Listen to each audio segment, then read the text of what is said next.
Faure Gnassingbé à Dubaï, le chef de l'État togolais et ses pairs de l'UEMOA sont allés tenir une conférence avec les autorités des Émirats dans le but d'associer celles-ci à leurs efforts de développement. Deuxième mauvaise opération en moins d'une semaine pour les éperviers du Togo. Adebayor Cheyi et ses camarades ont courbé les chines devant les Black Stars du Ghana cet après-midi en match comptant pour les éliminatoires de la Coupe d'Afrique des Nations. Mesdames, Messieurs, bonsoir. Le séjour du président de la République à Dubaï pour commencer. Faure Gnassingbé et ses pairs de l'UEMOA sont allés y tenir un sommet de mobilisation des dirigeants des Émirats Arabes Unis autour des projets de développement des pays membres de l'organisation sous le journal de Dubaï, le compte rendu de la première journée de notre envoyé spécial, Arnold Kileo. L'État sur 8, dont Faure et Sozuma Gnassingbé, ont fait le déplacement de Dubaï pour une opération de séduction destinée à mobiliser des fonds en faveur des projets de développement dans l'espace UEMOA. Une initiative qui répond aux recommandations et aux exigences du programme économique régional lancé en 2012 à Abidjan.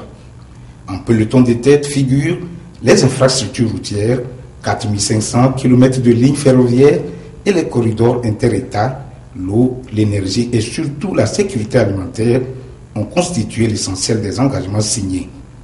Pour le président de la commission tchèque Adigou Soumaré, cette conférence économique est un nouveau tournant pour relever les importants défis de développement. Souhait réitéré par le président de la conférence des chefs d'État et de gouvernement, le Dr Yahi Boni du Bénin, pour qui l'espace est et demeure une destination d'avenir. L'amélioration du climat des affaires, la stabilité politique, la richesse du sous-sol et surtout les assurances juridiques, judiciaires et foncières sont des garanties irréfutables. Au-delà de l'aspect collégial de cette conférence, les rencontres B2B ont constitué la seconde phase de cette opération de séduction. Chaque pays a pu nouer des relations qui seront à coup sûr porteuses dans l'avenir. Le Togo, sur la voie de son émergence à l'horizon 2030, n'a pas manqué l'occasion. Le chef de l'État, Faure Sozuma Gnassingbé, a eu plusieurs rencontres ici à Dubaï. En attendant, précisons que le Togo s'en est sorti ici avec la signature d'un engagement de financement de la double voie Lomé 50C, estimée à plus de 1000 milliards de francs CFA. À Lomé, le chef du gouvernement a reçu ce matin la visite de l'ambassadeur du Royaume-Uni au Togo. M. Alisson Darkoua est allé annoncer au Premier ministre la volonté de son pays de renforcer sa présence au Togo à travers des investissements dans plusieurs domaines. Nous l'écoutons au micro de Charlotte Onsimé. Nous nous réjouissons de l'ouverture d'une ambassade togolaise à Londres prochainement. Et nous avons discuté la coopération bilatérale dans plusieurs domaines et aussi le match très important entre le Togo et le Ghana dans l'après-midi. Nous coopérons dans plusieurs domaines. Ça inclut la coopération légale contre les narcotrafiquants, etc. Mais nous voulons augmenter les investissements britanniques au Togo aussi. Un match Togo-Ghana que les éperviers du Togo ont perdu par le score de 3-2 dont nous reparlerons à la fin de cette édition. La campagne d'identification des armes légères se poursuit au Togo. Lundi dernier, la Commission nationale de lutte contre la prolifération, la circulation et le trafic illicite des armes légères et de petit calibre et l'équipe chargée de l'opération d'immatriculation des armes sont arrivés à Kara. Dans ce cadre, Nestor Mouzo nous décrit les tâches qu'ils vont y accomplir dans le reportage que voici. Commencée dans les savanes, l'opération d'identification et d'immatriculation des armes individuelles est à l'étape de la région de la Kara. 6 préfectures ont été déjà touchées dans cette région. C'est par la COSA que l'opération prend fin dans la région. Les détenteurs d'armes se sont présentés devant les techniciens pour se conformer aux exigences. Le marquage, pour arriver au niveau des machines, il faut la déclaration.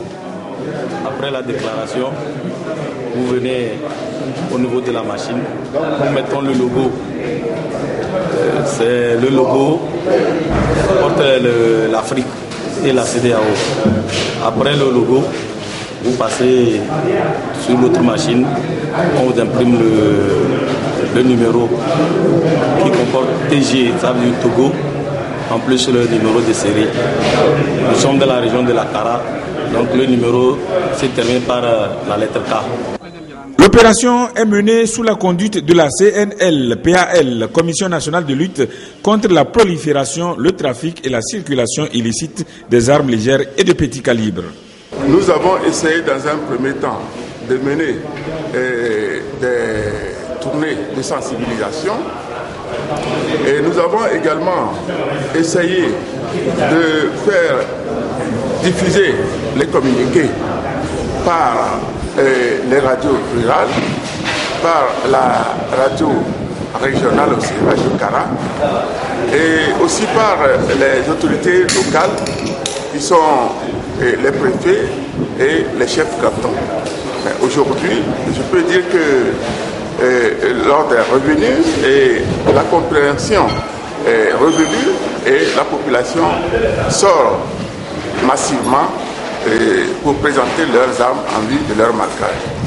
Cette action d'immatriculation des armes personnelles doit être perçue comme une opération de bon sens. Ça a l'avantage de mettre à l'abri le propriétaire, parce qu'une arme qui n'a pas d'identité peut servir à de mauvaises choses et qui sait contre même l'auteur ou le propriétaire.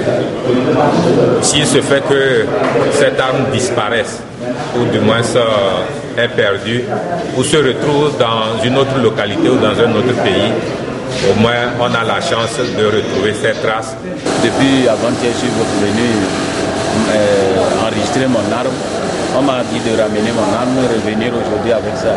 Donc il n'y a pas d'inquiétude, on ne retire pas les armes. Après l'immatriculation, chaque détenteur est tenu d'adresser une requête au ministère de la Sécurité pour se faire délivrer un permis de port d'armes. Il y a exactement un an, démarrait au Togo un projet financé par le Fonds mondial pour l'assainissement pour lequel notre pays a reçu une enveloppe de 3 milliards de francs CFA par le biais de l'UNICEF. Le projet vise à accroître l'utilisation de latrines par les populations des régions des savanes, de la Kara et de 5 districts de la région des plateaux et ainsi mettre fin à la tendance qu'ont les gens là-bas à faire leurs besoins dans la nature.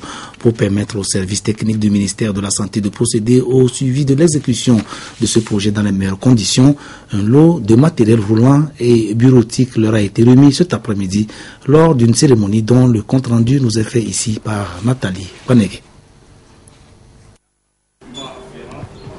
Les services techniques du ministère de la Santé bénéficient d'équipements pour le suivi du projet Fonds mondial pour l'assainissement au Togo, du matériel roulant et bureautique ainsi que des appareils photonumériques d'un coût global de 24 411 000 francs CFA destinés à renforcer la mise en œuvre de ce projet qui vise à accroître l'utilisation des latrines par les populations rurales des régions des savanes et de la Kara.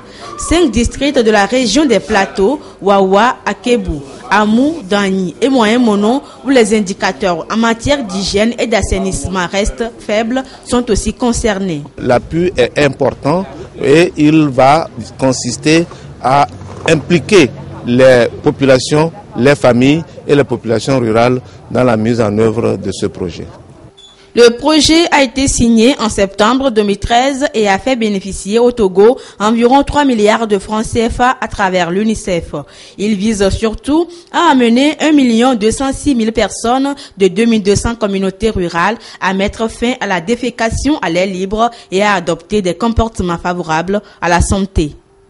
Ceci demande un appui des autorités locales, à commencer par le chef de village lui-même, le chef de canton, mais aussi les autorités régionales et surtout aussi les techniciens.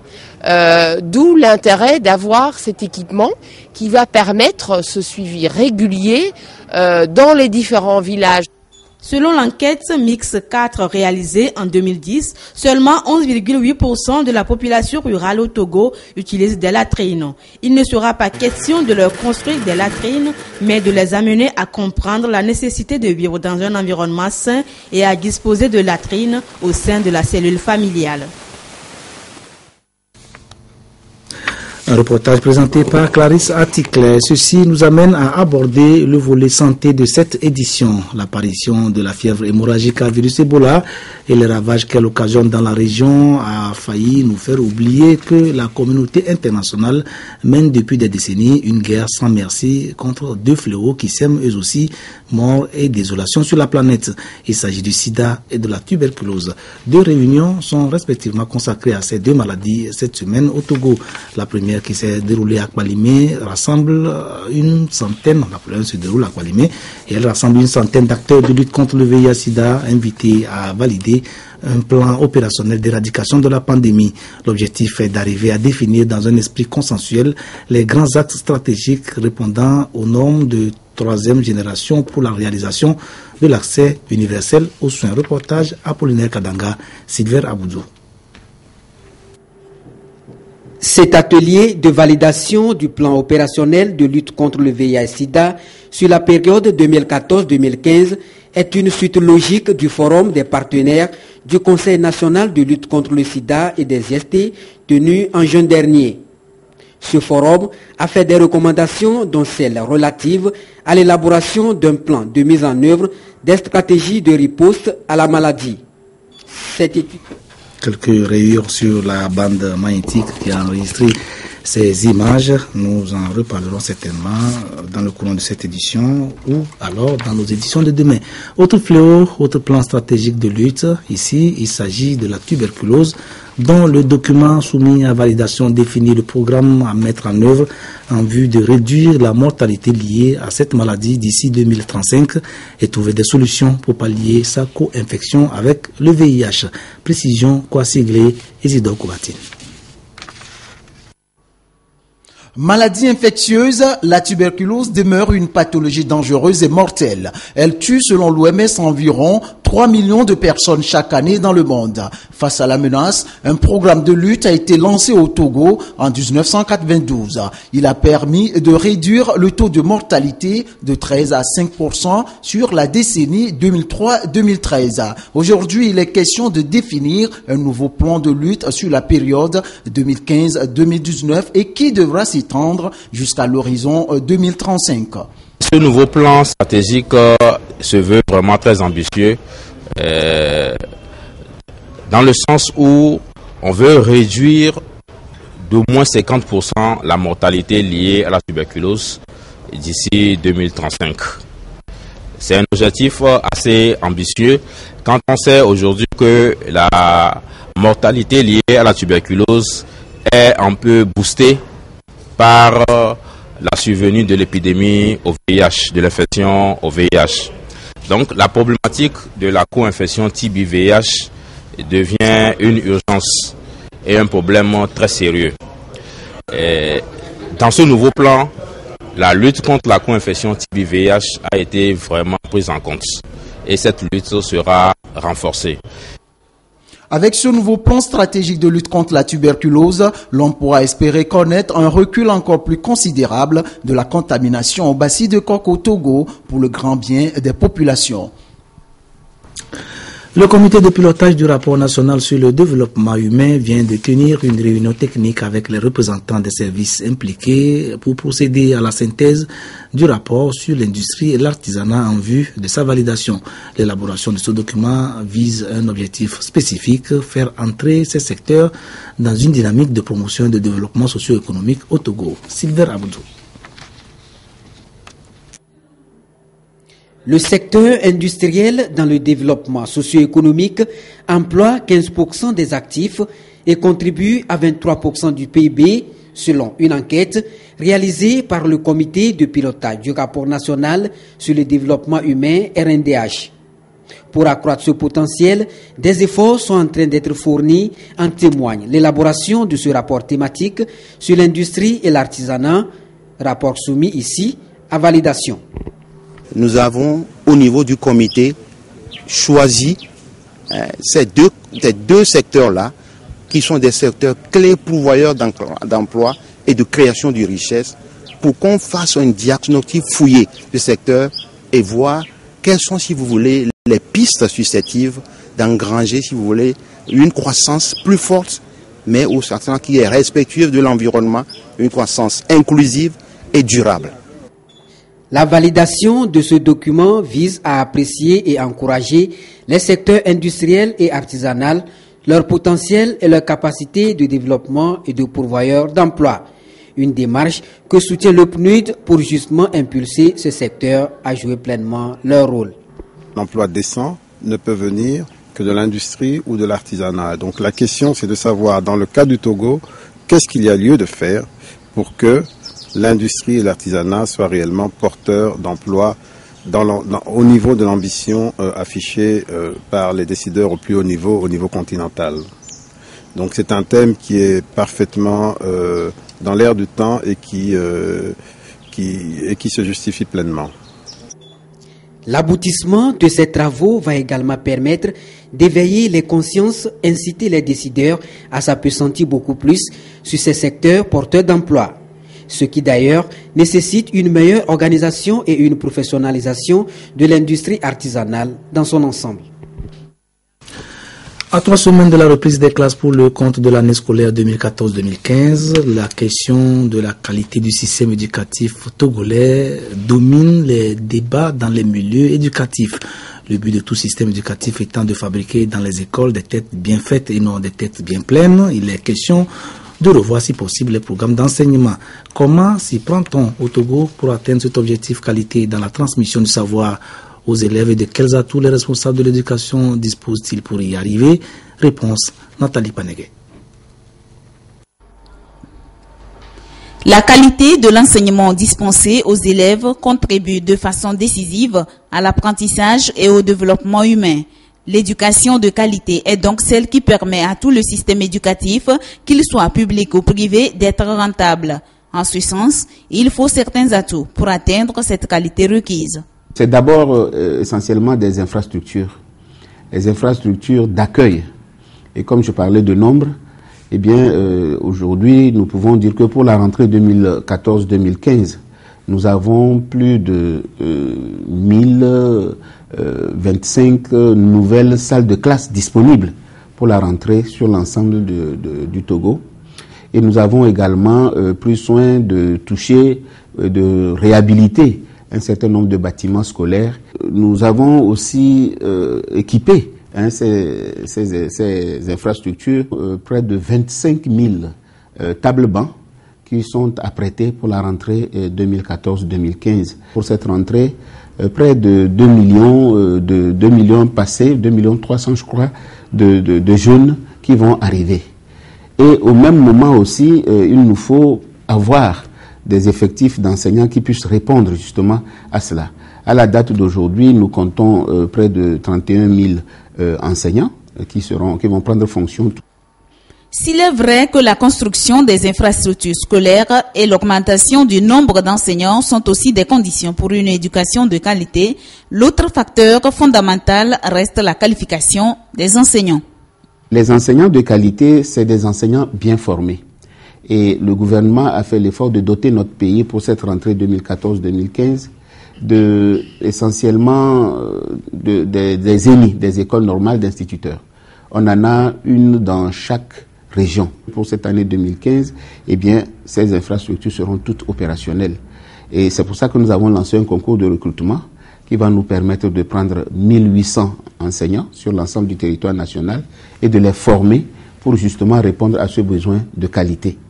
Et pour ceux qui sont déjà là, notamment les 5000 qui ont été recrutés dans le courant de l'année dernière, eh bien ces 5000 aussi subissent déjà une formation sur le terrain. La qualité d'une école, c'est aussi des conditions de vie et de travail adéquates pour le corps enseignant, mais surtout dans un climat de paix. Depuis l'année dernière, eh bien, nous nous sommes entendus avec le corps enseignant que l'État va les accompagner dans la création de la coopérative d'épargne et de crédit qui permettra de faciliter un peu leur vie en disposant de prêts défiant à taux défiant toute concurrence. C'est aussi la mise en place d'un statut particulier. Bon, en fait, les enseignants ont un statut particulier qui ne dit pas son nom parce qu'ils sont traités autrement que les autres fonctionnaires. Le Togo s'emploie ainsi à atteindre l'objectif qualité dans son système éducatif. Un vœu du chef de l'État qui a souhaité la tenue des grandes assises de l'éducation afin de repenser et refonder l'école togolaise. Rendons-nous à présent à Kara, ville du nord du Togo. Nous y étions tout à l'heure, une ville en pleine mutation avec la modernisation des infrastructures routières, l'aménagement des marchés, des places publiques et autres. Dans le sujet qui va suivre, Nestor Mouzou, notre correspondant dans la région, jette un coup de projecteur sur toutes ces actions, œuvres de la municipalité. Dans le processus de décentralisation au Togo, les mairies ont une lourde responsabilité. Il leur revient d'assurer l'aménagement et l'urbanisation des communes. À l'instar de toutes les mairies du pays, celle de Kara vote chaque année un budget pour faire face à cette mission. Le budget de l'année en cours s'équilibre en recettes et en dépenses à 278 257 439 francs CFA. 8 mois après, on peut se demander ce que ce budget a permis de faire. Au vu des recettes recouvrées et relatives aux autorisations qui sont faites par le conseil municipal, le maire va exécuter l'entrée de ces recettes. Et il va s'occuper de la réalisation des dépenses, qui sont des dépenses courantes, des dépenses de fonctionnement, qui sont les dépenses relatives au paiement des salaires des personnels, les dépenses relatives à l'achat du fonctionnement des carburants pour les véhicules de la mairie, les dépenses relatives à la participation de la mairie dans le cadre des services déconcentrés. Il y a les dépenses des sessions des conseillers. Également, ce budget sert à la réalisation des investissements surtout, qui, l'État le dit, doit être 20% prélevé sur les ressources de fonctionnement, c'est-à-dire que les ressources propres de la mairie. Entre 2003 et 2013, la mairie de Kara a réalisé plusieurs projets. 3 dépotoirs intermédiaires ont été ouverts dans les quartiers Chaminade, Dongoyo et Kara Sud. Le cimetière municipal a été clôturé. Des ponts ont été construits. Les rues ont été aménagées ou rechargées dans les différents quartiers. Dans l'exécution de sa tâche, la mairie de Kara est accompagnée depuis 2007 par le syndicat interdépartemental pour l'assainissement de l'agglomération parisienne. Le SIAP a permis la mise en place d'un projet pilote d'assainissement des eaux usées. Le SIAP a, dans un premier temps, accordé un crédit d'exécution de 49 millions par an à la mairie, qui a commencé ce projet pilote dans le quartier Ewaou. Le projet pilote qui a permis de poser des réseaux secondaires, c'est des canalisations qui vont permettre de prendre des eaux usées des douches, des eaux usées des WC, des eaux de toilettes, ainsi de suite, de drainer vers un collecteur principal et qui va aller à une station de traitement dans ce quartier. Wow. La mairie s'occupe maintenant de faire, d'assurer le choix des entreprises qui vont exécuter les travaux. Le SIAP est d'accord et le SIAP vire l'argent dans un compte spécifique. Par rapport à la facture de l'entreprise, l'entreprise reçoit l'argent sans que la mairie n'ait vu la couleur de l'argent. La population de la ville de Kara est dans son ensemble consciente des efforts fournis par la mairie. La mairie se débrouille dans toutes ces activités quand même. Qu'est-ce qui vous fait dire ça? Parce que bon, il n'y a plus d'ordures partout comme c'était. Je vois qu'au moins la ville est un peu propre maintenant. À mon avis, la mairie a fait son travail par rapport aux aménagements de la canalisation des eaux par exemple le quartier Wow, la canalisation des eaux souillées et l'électrification de quelques rues. Je peux me réjouir en disant que la mairie fait son travail. La mairie de Kara est ouverte aux critiques. Elle souhaite que la population participe à ces sessions de comptes administratifs lors desquelles les débats portent sur la gestion pour lui faire des remarques et propositions en vue de l'amélioration de ses actions. Plus au nord, c'est Désiré Aloye qui va nous amener cette fois-ci à la découverte d'un musée, le musée régional des Savanes, qui expose le patrimoine historique et les traces des peuples qui se sont installés dans la région depuis la nuit des temps. Désiré Aloye.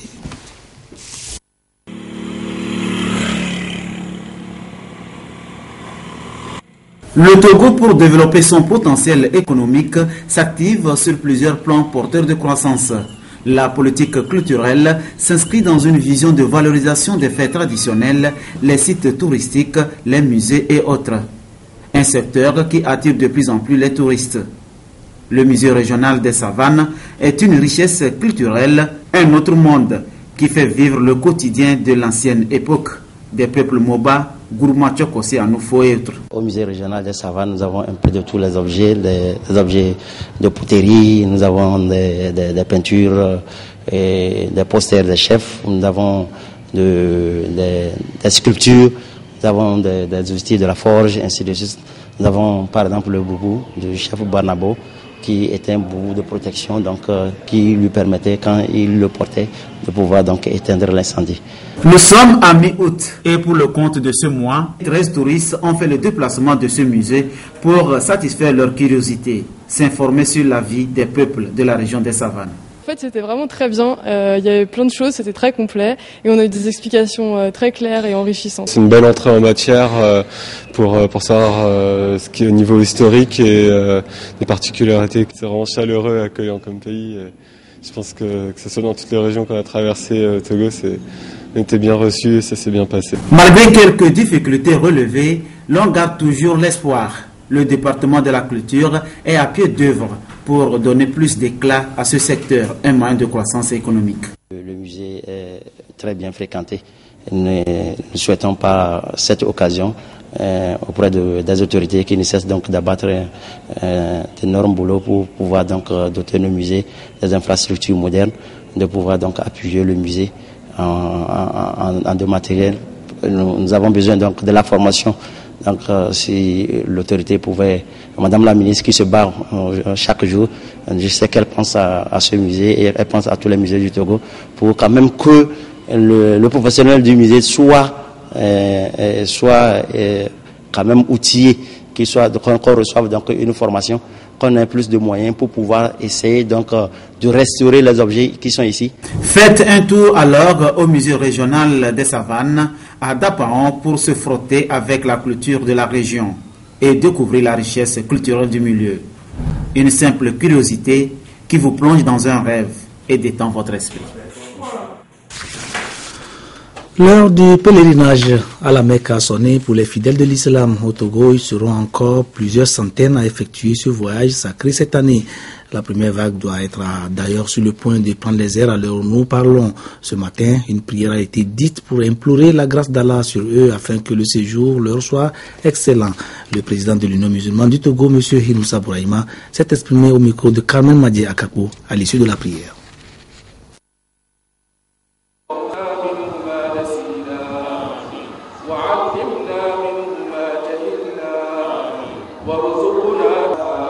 Nous nous apprêtons à convoyer les pèlerins en Arabie Saoudite pour le pèlerinage donc.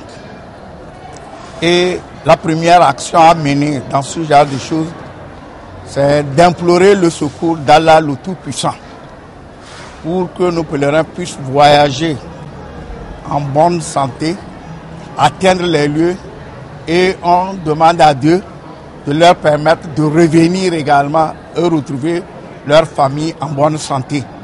Nous faisons cette prière à travers le Coran, parce que toute prière, toute invocation qui passe par le Coran est une prière, est une invocation déjà exaucée. C'est une promesse d'Allah le Tout-Puissant.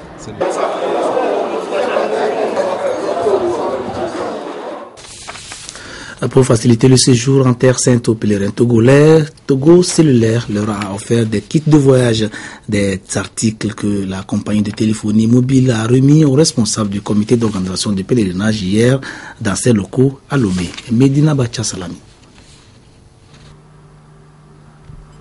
Préparatif du Hajj 2014 avec Togo Cellulaire. La Société nationale de téléphonie mobile Togocel vient de mettre à la disposition des pèlerins 1100 kits de voyage composés de guides pratiques, de sacs, badges, kits libertis et autres. Bref, des articles qui mettront à l'aise les pèlerins pour l'accomplissement des rites du pèlerinage à la Mecque. Nous avons jugé donc nécessaire d'accompagner les pèlerins jusqu'à la Mecque en offrant ce kit-là composé de plusieurs articles pour leur faciliter ce voyage. Et aussi, c'est une action que Togo Cellulaire mène aux côtés de la commission des Hajj qui a été mise en place. Nous, étant une société d'État, nous devons œuvrer aussi à côté de cette commission qui fait un bon travail depuis un certain nombre d'années. Les responsables de la commission du Hajj ont, au nom des bénéficiaires, remercié Togocel pour son accompagnement. Ils ont souligné l'importance de ces kits, surtout en matière d'identification des pèlerins togolais. Lorsque le pèlerin a le sac sur lui avec le drapeau togolais, si le Béninois tombe sur lui, c'est que ça c'est un Togolais. Si le Nigérian le croise, il sait que c'est un Togolais. Et on peut facilement retrouver un pèlerin qui est sorti seul et qui n'est plus dans le groupe. Ces kits seront très prochainement distribués. Un reportage qui s'achève plus tôt que prévu. Medina Bacha Salami, que vous entendrez de nouveau dans notre édition de nuit. Sport, football, les éperviers du Togo ont poursuivi leur descente aux enfers aujourd'hui à Lomé. Un match comptant pour les éliminatoires de la Coupe d'Afrique des Nations. Et à moins d'une semaine, ils ont enregistré 2 défaites compromettant du coup leur chance de qualification. La deuxième défaite a été concédée cet après-midi face au Black Stars du Ghana, qui les ont battus par 3-2. Ce sont les éperviers, comme le voyait pourtant, qui ont ouvert la marque. Tout juste après l'ouverture du démarrage du match. Égalisation des Ghanéens qui ont doublé la mise, puis les éperviers qui reviennent au score avant de céder malheureusement vers la fin du match. Des images que vous voyez là sur vos petits écrans, malgré la mobilisation du public sportif togolais à Débaochéi, et ses camarades n'ont donc pas tenu face à une équipe ghanéenne très déterminée. Vendredi dernier, c'est devant le Sili national de Guinée-Conakry qu'ils avaient courbé les chines en se laissant battre par 2-1. Ces communiqués avant de nous séparer, le premier nous vient du ministère des Affaires étrangères de la coopération dans le cadre des préparatifs du sommet extraordinaire des chefs d'État de l'Union africaine sur la sécurité maritime qu'organise le Togo en octobre 2015. Le ministère des Affaires étrangères et de la coopération recrute des Togolais nationaux et de la diaspora des 2 sexes, spécialistes et experts dans tous les domaines affiliés à la sécurité maritime. Les dossiers de candidature sont composés comme suit: une photocopie légalisée du certificat de naissance, une photocopie légalisée du certificat de nationalité, une photocopie légalisée d'un diplôme ou attestation maritime, un curriculum vitae. Le dépôt des dossiers de candidature se fait en ligne sur le site du ministère des Affaires étrangères et de la coopération au www.diplomatie.gouv.tg ou auprès de la direction des organisations internationales du dit ministère. La date de clôture est fixée au plus tard au 30 septembre 2014. Décision numéro 005/AC/14/P portant mise en garde du journal Le Triangle des Enjeux. La haute autorité de l'audiovisuel et de la communication, considérant que dans sa parution numéro 296 du mercredi 13 août 2014, l'hebdomadaire Le Triangle des Enjeux a titré à la une, je cite, « Évacuation tonitruante d'un zélé militant de RPT Unir Kokutozun dans un état critique ».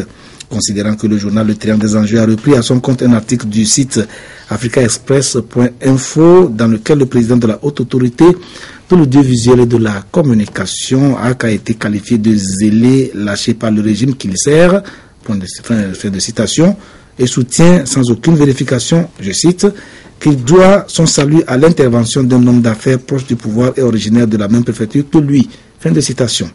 Considérant que l'article incriminé est un tissu d'informations calomnieuses dénuées de tout fondement et publié sans aucun recoupement dans l'intention manifeste de nuire, considérant qu'à la suite de cette parution, la HAC a invité et écouté le 20 août 2013 à son siège le directeur de publication du journal Le Triangle des Enjeux, M. Jérôme Soussou, qu'au cours de l'audition, il a été relevé le manque de professionnalisme dans le traitement de cet article publié sans vérification.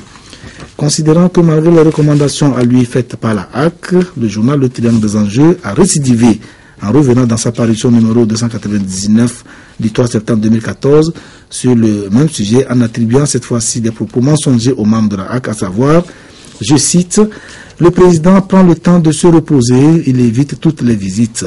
Personne ne le voit, même pas les membres du bureau de la HAC, a laissé entendre l'un d'entre eux. » Fin de citation.